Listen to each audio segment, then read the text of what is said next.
میں نے کہا تھا نا کہ الیکشن کا کوئی چانس نہیں ہے. دیکھ لیا آج سارے میڈیا پہ بیٹھ کے صرف یہی بحث چل رہی ہے کہ جی الیکشن وقت پہ ہوں گے نہیں ہوں گے وقت پہ، لیٹ ہوں گے، فروری میں نہیں مارچ میں ہوں گے. واڈا آ کر ٹی وی پہ بیٹھ کے یہ کہہ رہا ہے کہ دیکھیں جی ذمہ حکومت اتنی اچھی کام کر رہی ہے، ڈالر نیچے لا رہی ہے، سب کچھ کر رہی ہے، کیا ضرورت ہے الیکشن کی.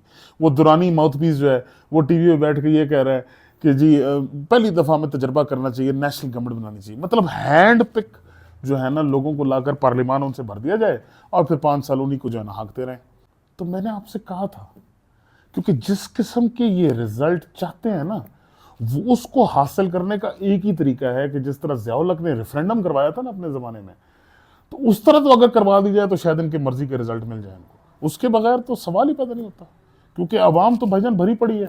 وہ کہتی ہے ٹھیک ہے آج ہمیں ڈنڈے سے روک رہے ہو نا، اس وقت تو انگوٹھا بھی ہمارا ہوگا اور مور بھی ہماری ہوگی.